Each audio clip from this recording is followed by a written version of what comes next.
Capítulo 17. Oftalmología de Argento. Patología de la órbita. Objetivos. La patología orbitaria no es frecuente en la consulta oftalmológica, pero puede revestir gravedad. Puede acompañarse de patologías oculares infraorbitarias de los senos paranasales, neurológicas o del macizo craneofacial. Entre las patologías mencionadas remarcamos la oftalmopatía endocrina, la celulitis, algunos tumores y traumatismos que la pueden comprometer. Al finalizar este capítulo, el lector podrá interpretar las imágenes de la patología más importante de la órbita, hacer los diagnósticos diferenciales de la exoftalmía con especial énfasis en la exoftalmia endocrina y el diagnóstico de las fracturas de la órbita. Casos clínicos. Caso clínico número 1. Se presenta a la consulta de un generalista una paciente de 54 años que presenta edema de ambos párpados, ambos globos oculares sobresalidos, congestión conjuntival y cuyos párpados están retraídos. La visión es 20/20 en ambos ojos. El resto del examen oftalmológico realizado por el médico clínico es normal, salvo que al mirar arriba y afuera ve doble. La paciente presenta dificultades del sueño y gastrointestinales. ¿Qué diagnóstico es el más probable? Debería hacer el generalista en la derivación al oftalmólogo. ¿Qué exámenes debería realizar este para confirmar el diagnóstico? La fotografía es esta.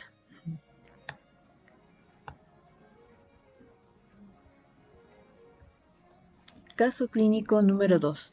Usted está de guardia un domingo a la tarde, recibe a un paciente de 12 años que concurre con los padres, quienes relatan que mientras estaba jugando al fútbol recibió un pelotazo en el ojo derecho. Luego del traumatismo, notaron el ojo rojo y el paciente comenzó a manifestar que veía mal, sobre todo cuando miraba hacia arriba. La agudeza visual era de 20/70, ojo derecho, y 20/15, ojo izquierdo. No existía defecto pupilar aferente en el ojo derecho. Al examen de la motilidad se observa dificultad de la elevación del ojo derecho, sobre todo cuando la mirada se dirige hacia la izquierda y arriba.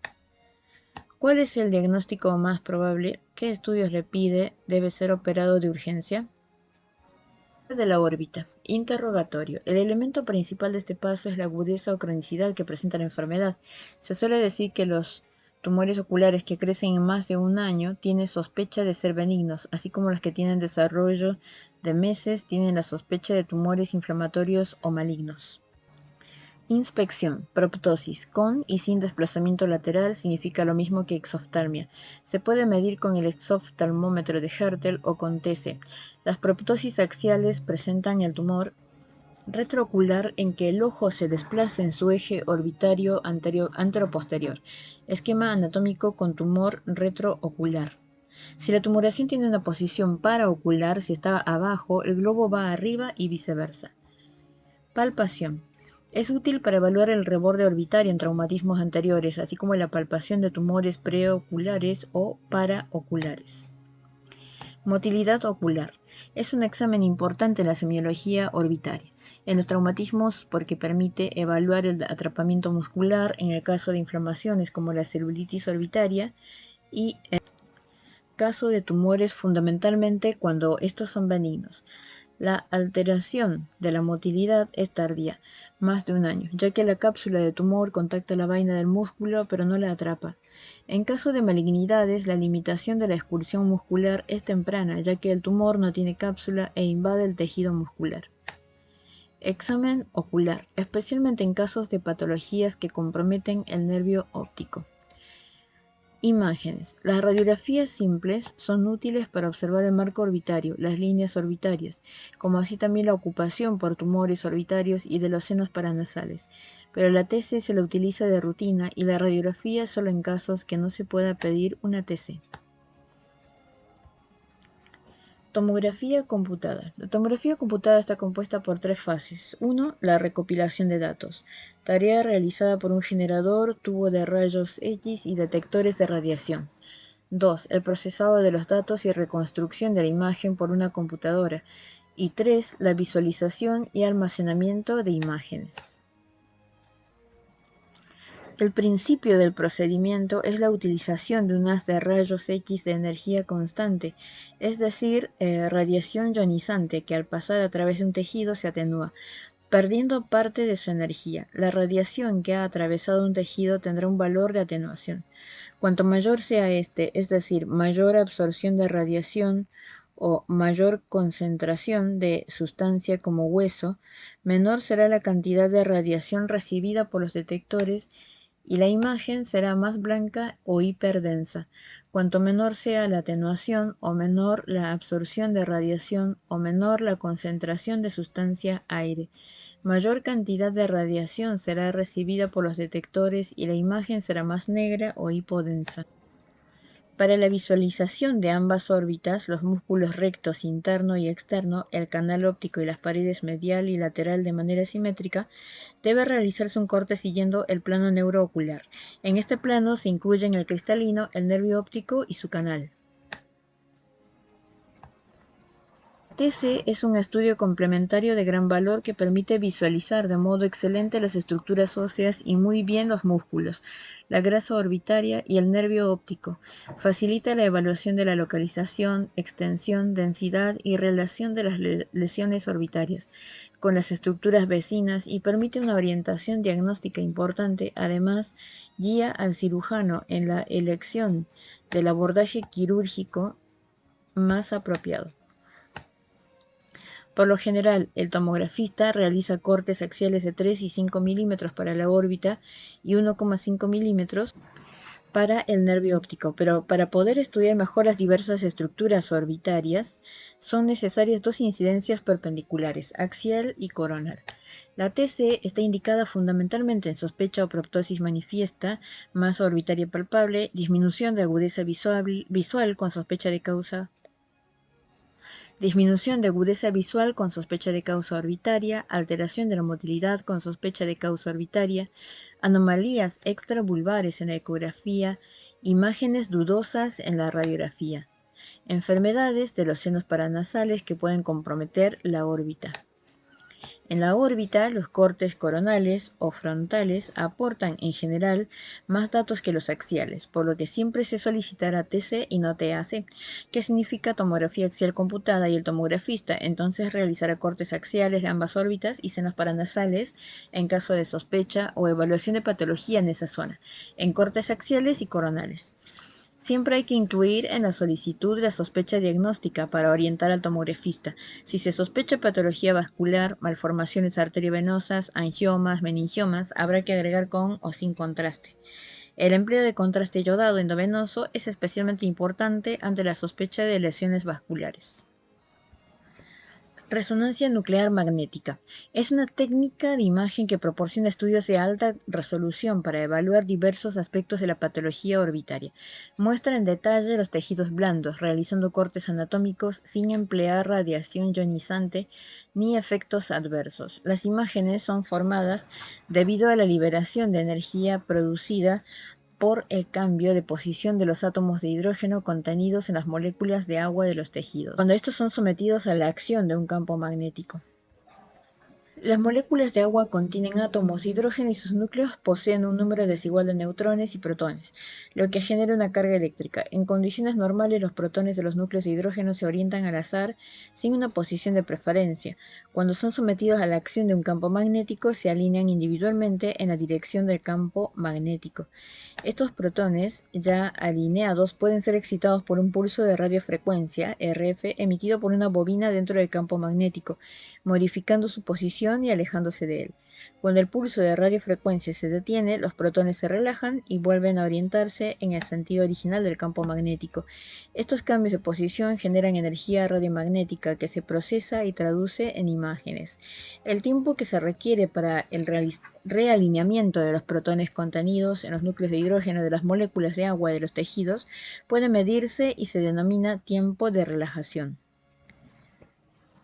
Si bien existen muchos tiempos intermedios, se utilizan dos tiempos de relajación. T1 o tiempo de relajación longitudinal corresponde al tiempo que se necesita para el realineamiento de las moléculas a lo largo de su eje original. T2 o tiempo de relajación horizontal o transverso Es el tiempo medio en que se detiene la interacción entre los núcleos de hidrógeno dentro de un mismo tejido. La densidad de protones hidrógeno por unidad de tejido y el tiempo de relajación de los protones son los responsables de la intensidad de la señal. Un tejido con alta densidad o concentración de hidrógeno, mucha agua, emite una señal de alta densidad. Se llama hiperseñal y es blanca, vítreo, grasa, sangre estancada. En tejidos con menor concentración de núcleos de hidrógeno, poca agua, proporciona una señal más débil. Es denominada hiposeñal y es negra.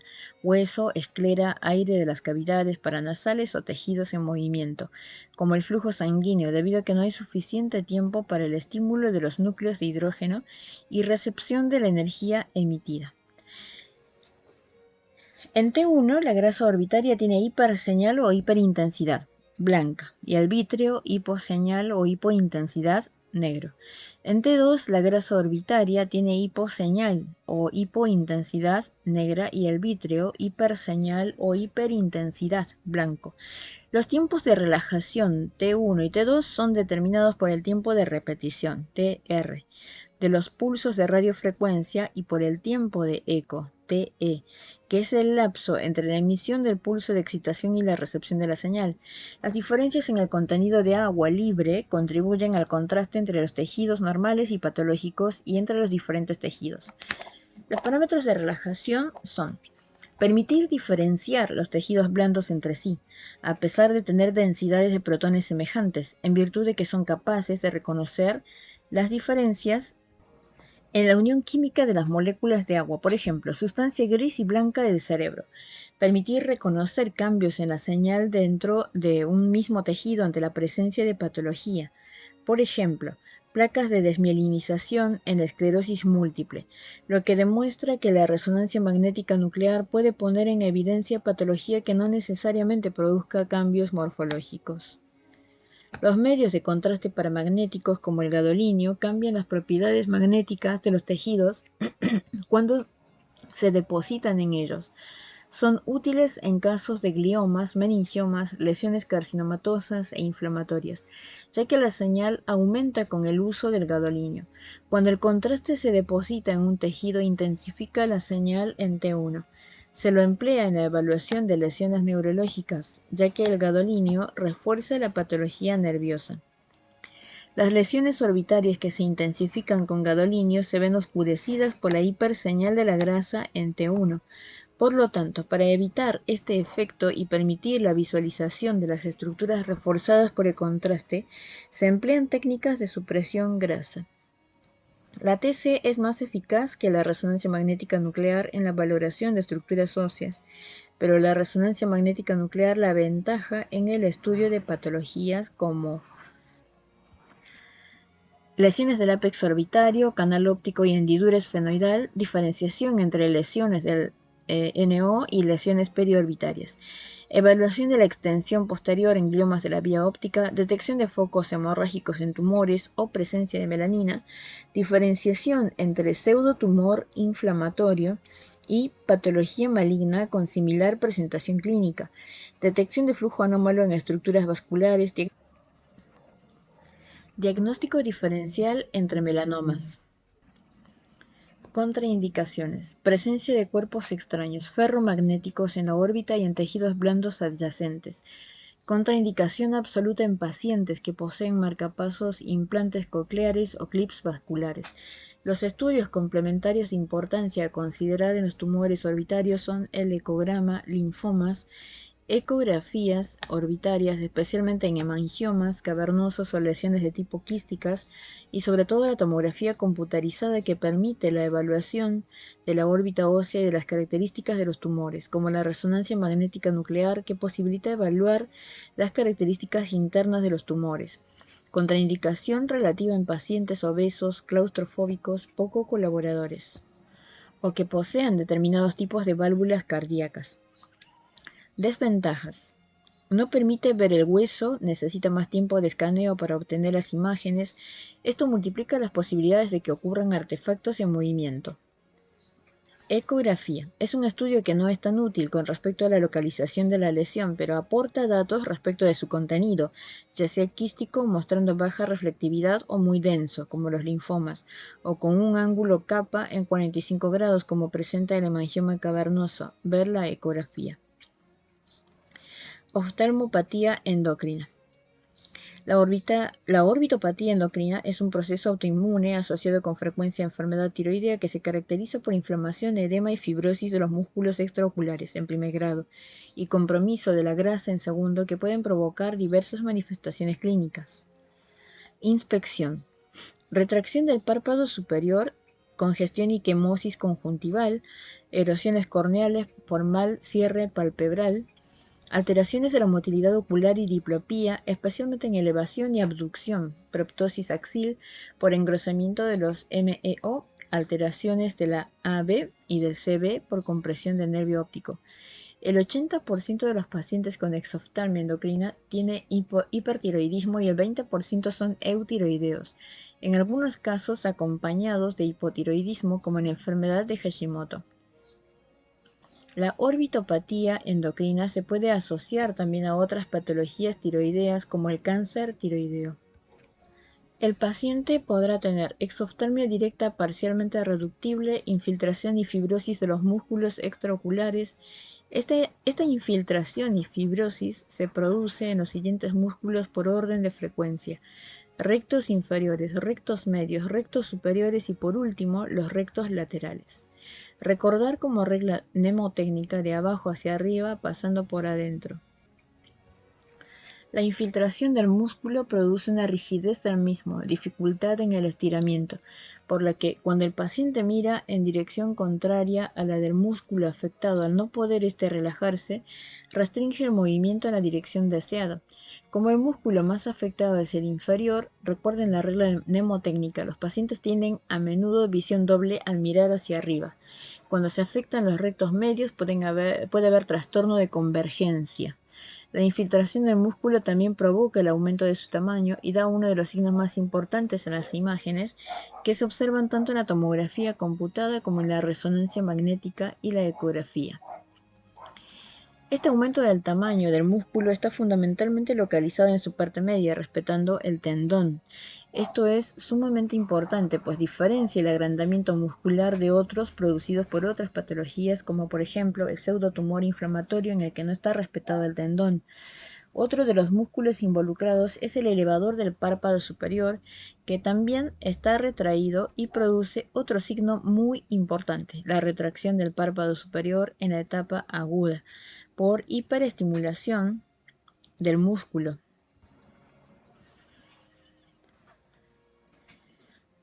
Otro de los músculos involucrados es el elevador del párpado superior, que también está retraído y produce otro signo muy importante: la retracción del párpado superior en etapa aguda, por hiperestimulación del músculo de Müller de inervación simpática, y en un segundo tiempo por fibrosis del músculo elevador, como ocurre con los demás músculos.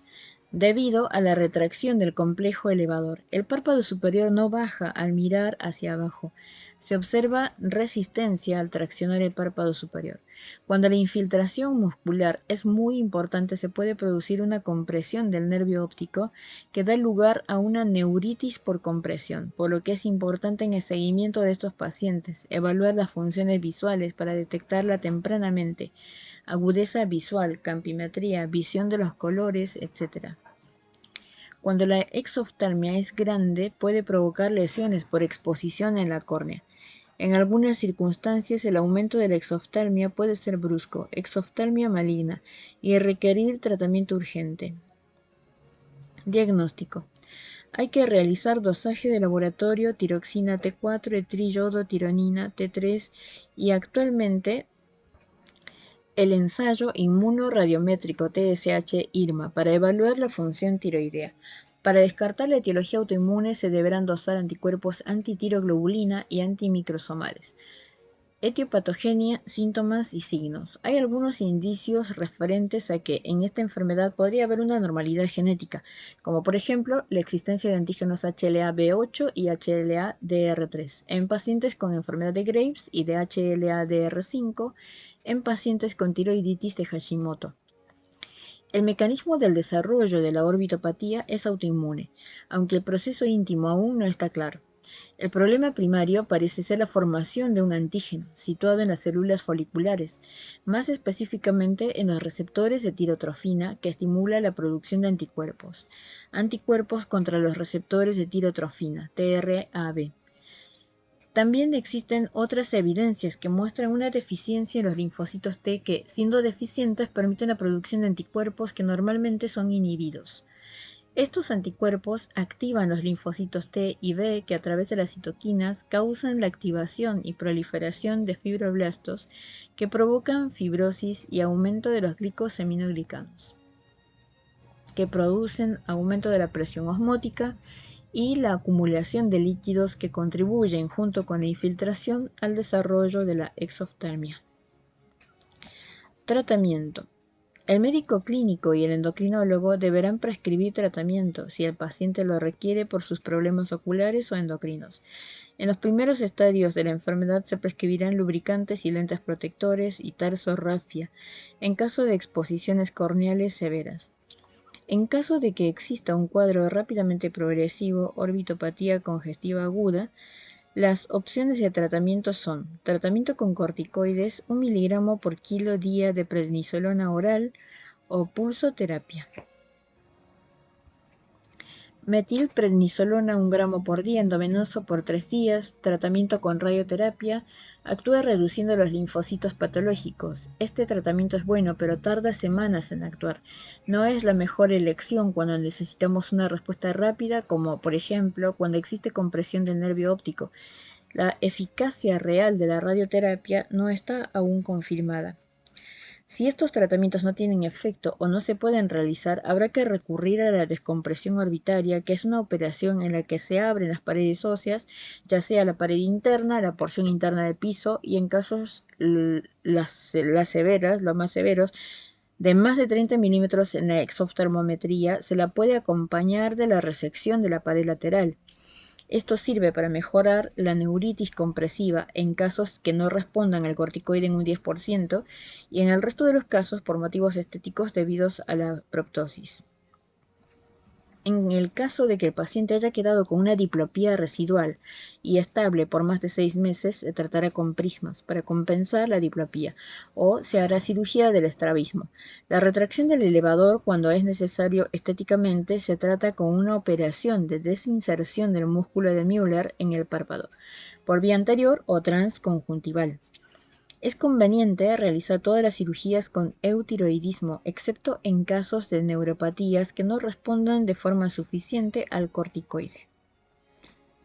Resumen: la orbitopatía tiroidea es la causa más frecuente de exoftalmia en el adulto. Su patogenia es autoinmune, se produce infiltración y fibrosis de los tejidos orbitarios y los MEO, respetando su tendón útil en el diagnóstico. Sus manifestaciones son retracción del párpado superior, exoftalmia, edema, diplopía y según su gravedad y tiempo de evolución se trata con corticoides, radioterapia o cirugía. Celulitis orbitarias. La celulitis orbitaria es una de las causas más frecuentes de inflamación orbitaria. Puede producirse a partir de enfermedades inflamatorias contiguas de los senos paranasales, cara y orofaringe, por cuerpos extraños o ser secundaria a septicemia.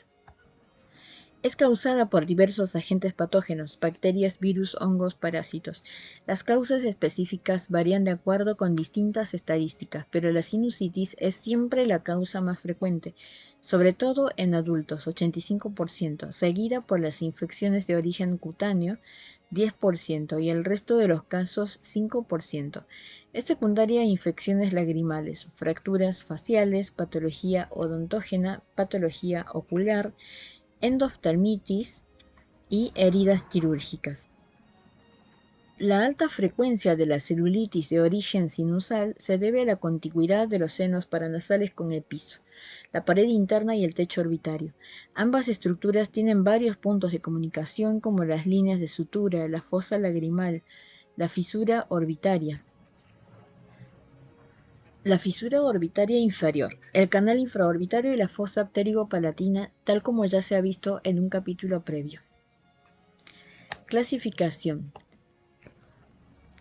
Celulitis preseptal. Se denomina así aquella que se encuentra delante del septum orbitario, prolongación del periósteo orbitario que se inserta en el tarso y solo compromete los párpados, produciendo edema, calor, rubor y dolor.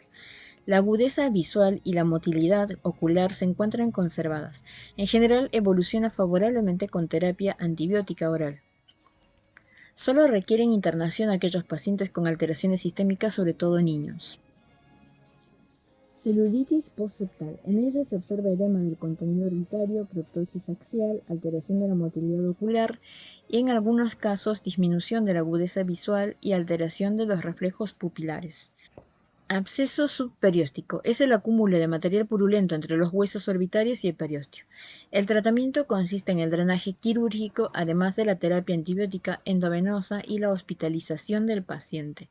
Absceso orbitario. Representa un acúmulo de pus en los tejidos blandos orbitarios. Trombosis séptica del seno cavernoso. Se debe sospechar este cuadro cuando hay un empeoramiento evidente del estado general del paciente con fiebre, escalofríos, malestar general, cefalea intensa, letargia, desorientación, náuseas y vómitos. Las celulitis orbitarias pueden ser de origen sinusal, focos dermatológicos faciales, focos dentarios u óseos. Las infecciones dentarias pueden producir celulitis a partir de una sinusitis maxilar secundaria o a través de las fosas intratemporal opterigo-palatina, focos infraorbitarios, como endoftalmitis y dacriocistitis, celulitis orbitaria por diseminación hematógena, que son extremadamente raras y en general se producen en pacientes inmunocomprometidos o en sepsis del recién nacido.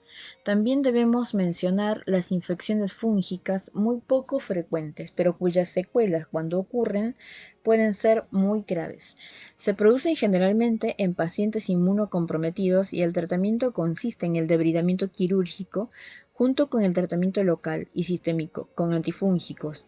Las más frecuentes son las mucormicosis y la aspergillosis, originadas en los senos paranasales. En resumen, las celulitis postseptales son una patología grave en la que el paciente debe ser internado para recibir la antibiótico terapia adecuada. Tumores de órbita. Los tumores orbitarios son una alteración frecuente dentro de la patología orbitaria, a pesar de ser de muy baja incidencia dentro de la patología tumoral sistémica, menos del 1%. Es importante conocer los antecedentes clínicos locales, inflamación, dolor, etc., como así también la presencia de antecedentes otorrinolaringológicos, epistaxis, insuficiencia nasal, alteraciones del olfato y o neurológicos. Otros elementos semiológicos significativos son el conocimiento del origen del tumor congénito o adquirido, como el tiempo de evolución y variabilidad del mismo. Los antecedentes sistémicos a considerar son los oncológicos, pulmón, mama o próstata principalmente, y de enfermedades infecciosas, tuberculosis o infecciones mitóticas.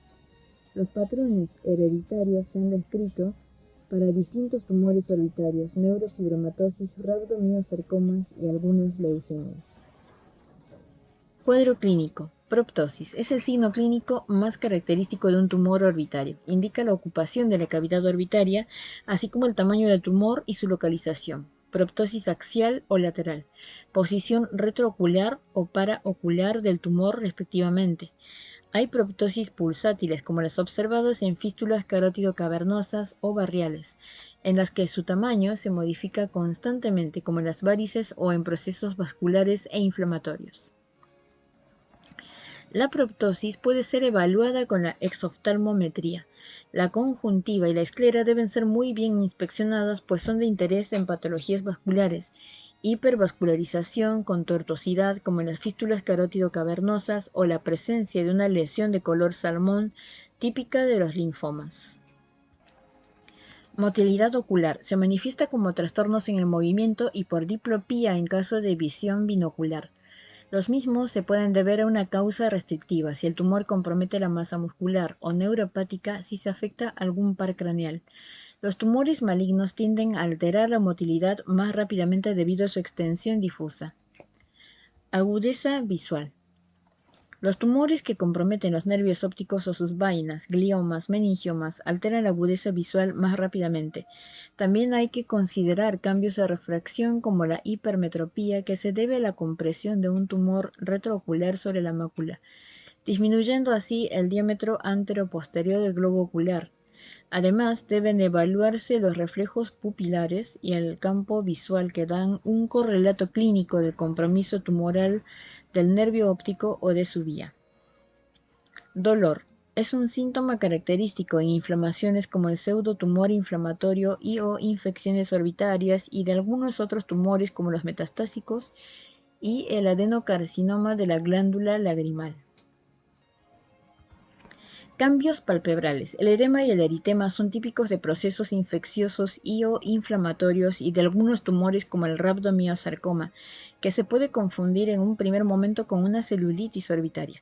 Las retracciones palpebrales son un signo típico de la oftalmopatía distiroidea, a pesar de que puede también ser observadas en algunos tumores. Ciertas formaciones de órbita pueden causar ptosis. Clasificación. Existen distintos tipos de clasificación de los tumores orbitarios. Se pueden clasificar por su origen en primarios, de origen orbitario, y secundarios, de origen extraorbitario, por vecindad o metástasis. Teniendo en cuenta el grupo etario que afecta, se clasifican en tumores de la infancia y de adultos, de acuerdo con su pronóstico evolutivo, en tumores benignos y malignos, lo que habla de la gravedad de la lesión. La clasificación muy empleada es la histopatológica. Tumores vasculares. En este grupo están el hemangioma capilar, el linfangioma y el hemangioma cavernoso, como también las malformaciones venosas. El hemangioma capilar es el tumor benigno cutáneo más frecuente de la infancia. Aparece al nacer o en las primeras semanas de vida, generalmente afecta el cuadrante orbitario superonasal, se exacerba ante el llanto del niño, puede involucionar espontáneamente, en caso contrario, es posible llevar a cabo su tratamiento con corticoterapia intralesional, corticoterapia sistémica o cirugía. El hemangioma cavernoso es el tumor orbitario benigno más frecuente del adulto. Es de crecimiento lento y generalmente produce una proptosis axial por su posición retroocular. Puede aumentar durante el embarazo. El manejo es quirúrgico, no radiot, dependiendo de las características clínicas y anatomopatológicas, y son de importancia la ecografía, la TC y la resonancia magnética nuclear. Los linfangiomas son también tumores benignos pero de crecimiento lento, que aparecen al nacer o en la primera infancia. Debido al sangrado intratumoral se producen quistes de chocolate que suelen dar hemorragias espontáneas. Pueden producir atrofia del nervio óptico y glaucoma por compresión. El manejo es quirúrgico y o radioterapia, siendo de pronóstico variable dependiendo el estadio.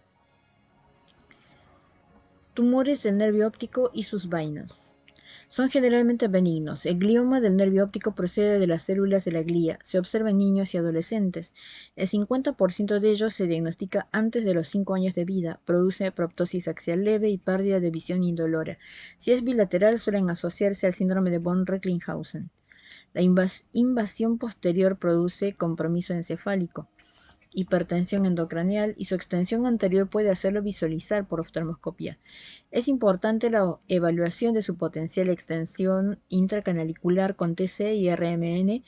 Según las características del tumor, se puede controlar con TC y agudeza visual o realizar radioterapia.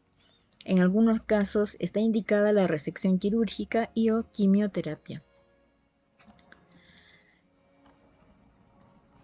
Los meningiomas provienen de las células meningoendoteliales de las aracnoides del cerebro y del nervio óptico. Los meningiomas primarios de la órbita producen una proptosis unilateral y pérdida progresiva e indolora de la agudeza y del campo visual. Pueden mostrar defectos pupilares, Marcus Gunn y edema de papila. Los meningiomas secundarios provienen generalmente de la región del esfenoides. Se observan en adultos, en particular mujeres de edad media, y son de lenta evolución. El tratamiento puede ser con radioterapia y o cirugía. Lesiones quísticas. En este grupo de tumores los más frecuentes son los quistes dermoides, los mucoceles y los quistes epidermoides. El quiste dermoide es una lesión benigna y congénita, casi siempre unilateral de crecimiento lento e indoloro. Se origina en las suturas óseas más comúnmente en la frontomalar. Pueden producir inflamación y dolor en caso de ruptura, son de buen pronóstico, siendo necesaria su extirpación cuando adquieren un gran tamaño. Se clasifican en anteriores o posteriores, según su localización en la órbita. Los mucoceles son quistes provenientes de los senos paranasales que erosionan la pared ósea de la órbita y se introducen en ella. Los más frecuentes son los frontoetmoidales, los maxilares y los esfenoidales. Pueden tener como antecedentes la presencia de un trauma o de sinusitis. Son quirúrgicos y de buen pronóstico, excepto los mucoceles esfenoidales, que suelen dar un síndrome quiasmático por compresión del seno esfenoidal bajo el quiasma. Rhabdomiosarcoma. Se trata de un tumor maligno de rápida evolución, solo días, que lleva a realizar el diagnóstico diferencial con una celulitis orbitaria. Es la malignidad más frecuente de la órbita en la infancia. Se indica biopsia diagnóstica para realizar tratamiento con radioterapia o inmunoterápicos si fracasa el corticoide. En resumen, el rhabdomiosarcoma es una patología maligna de muy rápida evolución, que ante el diagnóstico precoz con imágenes y biopsias tiene un muy buen porcentaje de sobrevida. Hacemos una pausa y volvemos en el siguiente video.